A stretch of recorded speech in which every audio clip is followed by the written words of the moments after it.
The moment Samuel laid eyes on me, he earnestly implored, "Please, take care of me, huh?" Without thinking, I retorted reflexively, "Why should I?" I wondered who had the audacity to say such a thing. "No way! Ask someone else," I blurted out. Memories flooded my mind. Back when I was hospitalized with a broken bone, the callous remark echoed, "You got what you deserved. Be thankful you even survived." Now, I'm adamant about not extending a helping hand to Samuel anymore. I am Betty, 35 years old. 6 years ago, I married Samuel, and we welcomed our son Walter and a Shiba Inu named Jerry into our lives. We are a family of 3 plus 1 furry companion. Samuel works tirelessly at a major IT firm, leaving for work early and returning past midnight. His demanding schedule includes weekends and monthly business trips. Despite his success, family time is a rare luxury, and playing with Walter is a distant occurrence. Samuel's relentless dedication to his career led to the fulfillment of my dream, a suburban house within the city's subway loop. Growing up in the countryside with a family of full-time farmers, I harbored a strong desire for a suburban life with a yard.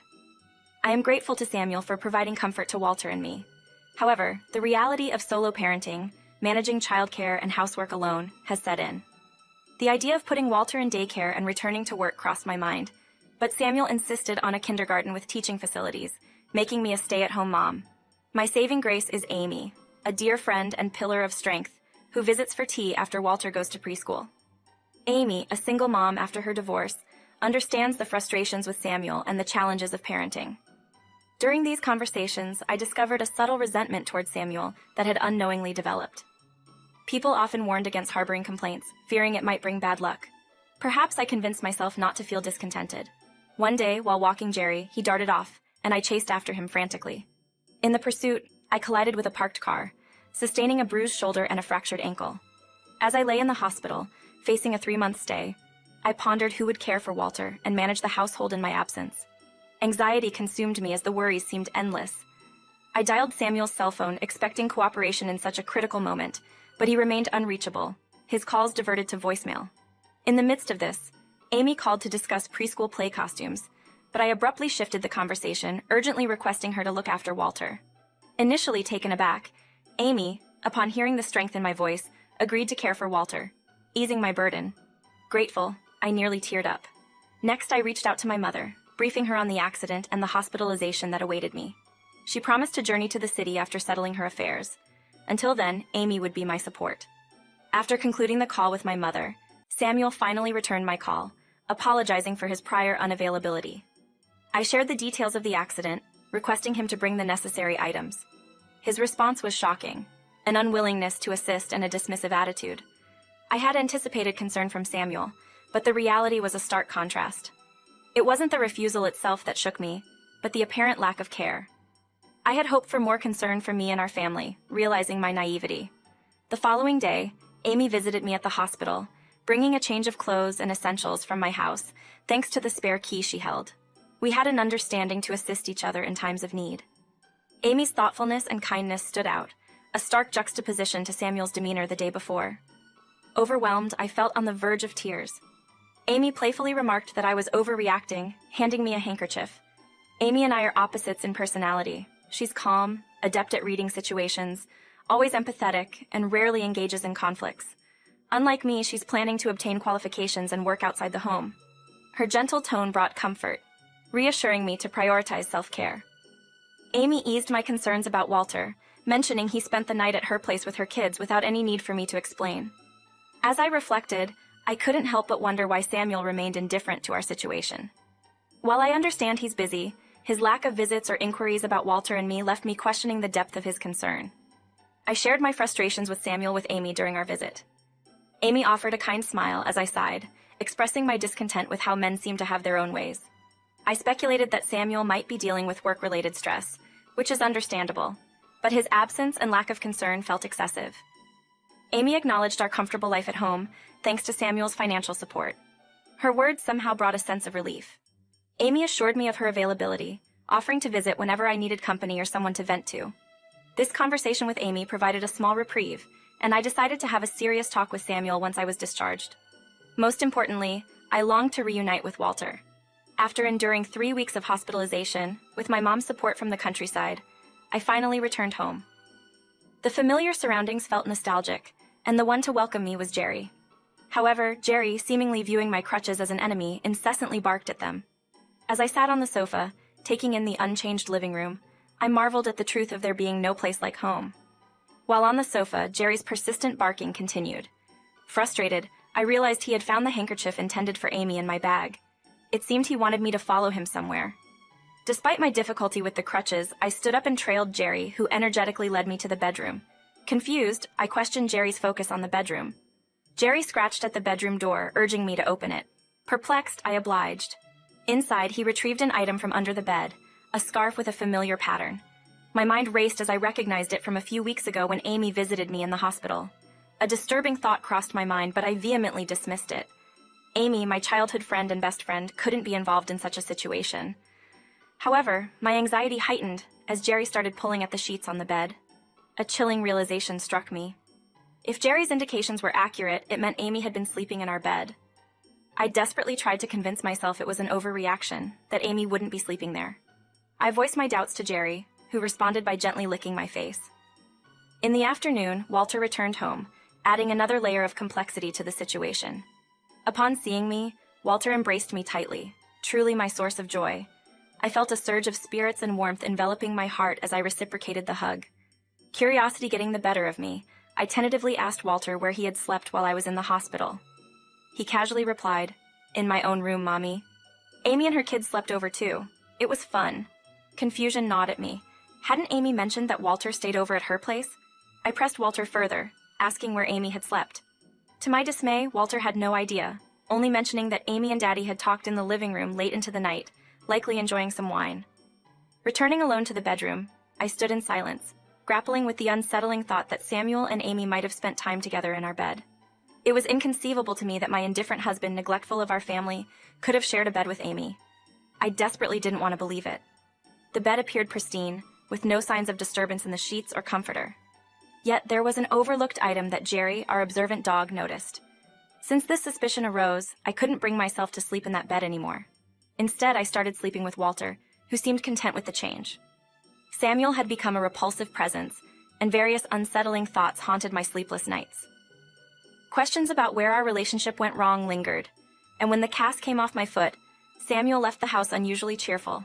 An ominous feeling accompanied me as I waited for the preschool pickup bus. Amy appeared, noticeably dressed up, with makeup more extravagant than usual. Attempting nonchalance, I casually asked if she had a date. Amy, unabashedly smiling, revealed she had met someone special. Though there was no clear evidence, it seemed Amy was involved in something undesirable. She was in love with the wrong person. Struggling to contain my trembling fury, I walked home in a daze after parting ways with Amy. I couldn't allow Samuel and Amy to continue like this. Determined to take action once I could move freely, I decided to confront them both. That night, I informed Samuel that Walter and I would be staying at my parents' house the following week and invited him to join us. Unsurprisingly, he declined, citing work. What bothered me more was the nonchalant smile on his face. Confirming our departure and return dates, Samuel's keen interest in our schedule only fueled my suspicion about his involvement with Amy. I couldn't overlook the smirk on his face as he toyed with his smartphone. The 5 days spent at home were delightful, with Walter captivated by the farming activities, relishing every moment in the fields with my dad, and reveling in playing in the dirt. On the way home, Walter expressed his enjoyment, repeatedly stating, "I had fun, I want to come back again." However, the looming confrontation awaited us upon returning home. Samuel abruptly declared a week-long business trip, raising suspicions given his previous brief trips of at most 2 nights. Though puzzled, Samuel spoke more about work than usual, emphasizing potential client visits and the pursuit of a significant contract. Despite his efforts to conceal any guilt, Samuel seemed oddly upbeat, humming a tune as if preparing for a typical trip rather than a business venture. Departing early in the morning, he bid farewell with an unusual, "I'm off," a departure from his usual routine. Perplexed, I heard the engine start from outside, but sensing something amiss, discovered our car still parked in the garage. A casual check of the shoe cabinet revealed Samuel's missing hiking shoes, an odd choice for a business trip. Confirming my suspicion, his outdoor jacket was also absent from the closet. The nature of this supposed business trip left me questioning its legitimacy, but the fact remained that Samuel would be away for a week. Frankly, I welcomed the break from his presence as any romantic feelings had long faded. A few days later, while cleaning the house after dropping Walter off at daycare, I received a call from an unknown number. Wearily answering, I learned from a hospital near our home in the mountains that Samuel had gotten lost during a camping trip, slipping and falling into a ravine. Although he was alive, he suffered an open leg fracture and multiple bruises. Local volunteer firefighters had thankfully rescued him. I picked up Walter from preschool, briefly explaining the situation and leaving him at my parents' house. En route to the hospital, I grappled with the revelation that Samuel's business trip was a fabrication, an anger I couldn't contain. The sense of kindness in bringing Samuel's change of clothes and other belongings, including an important envelope, overwhelmed me. Upon reaching the hospital, I inquired about Samuel and learned he was in the ICU undergoing treatment. In the waiting room, I heard Samuel's cries of pain, a sound that seemed like divine retribution. When escorted to the ICU, I witnessed Samuel's agonizing state. Neck immobilized, body wrapped in bandages. As he saw me, he pleaded for care, and without thinking, I responded reflexively, questioning who had the audacity to make such a statement. Familiar with the area, I knew of a secluded spot off the beaten path. Amy appeared to be covering for Samuel, perhaps casting herself as the tragic heroine. However, I urged her not to shoulder the blame and suggested placing it on me instead, asserting that Samuel did nothing wrong. Amy's sobbing while continuing diminished her credibility. Despite her apologies and claims of not intending harm, her words seemed insincere and hollow, as if she were intoxicated by her own tears. Feeling the need to express my emotional turmoil, Samuel intervened upon noticing Amy's tearful voice. He deflected responsibility, asserting that he was merely indulging Amy's hobby and couldn't refuse an invitation from his best friend. Despite Samuel's determination to avoid admitting the affair, the lie about the business trip began to unravel, rattling him. Amy, still playing the tragic heroine, persisted in provoking Samuel, warning of karmic consequences if their affair continued. Determined to end the charade, I retrieved an envelope from my bag, containing photographs that I scattered across Samuel and Amy's beds. The images captured Samuel and Amy arm in arm, entering a hotel and intertwining hands as they entered my home. The shock was evident on their faces, mouths half open, eyes wide. Having hired a private investigator when Jerry found Amy's scarf on the bed, I exposed the truth. Samuel's defensive outburst, insisting he only went to dinner with Amy during my hospitalization, nearly made me burst into laughter.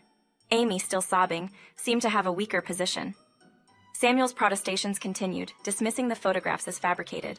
Reluctantly, I sighed heavily and produced an IC recorder from my bag, explaining that I had placed it under our bedroom bed. The atmosphere grew tense as I played the recording, allowing Samuel and Amy to feel the weight of their actions.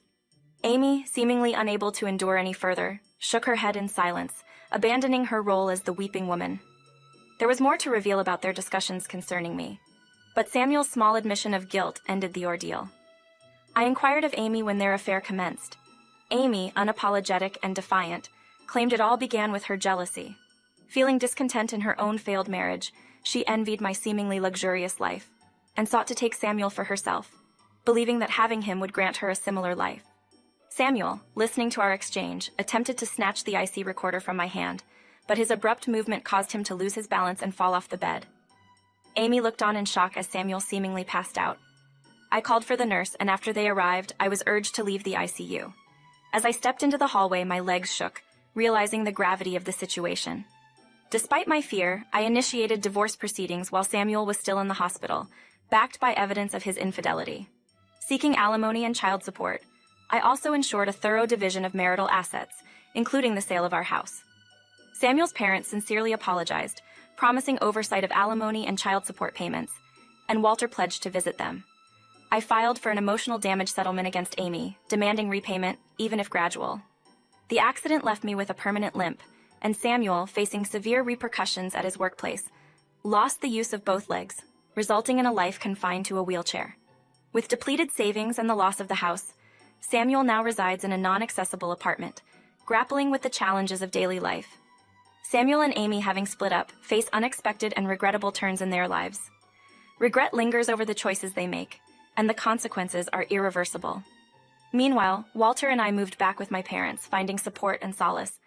I secured a job at a local real estate company, pursuing certifications. Walter, thriving in the natural surroundings, enjoys life to the fullest, participating in fieldwork with his grandfather. Our days are filled with joy, and even Jerry, the unsung hero, revels in the pleasures of life. Reluctant to go for walks before, Jerry now eagerly joins morning excursions and playful activities with Walter and my father. A family picnic by the river brought forth Walter's aspiration to be like Grandpa, filling our home with warmth and contentment.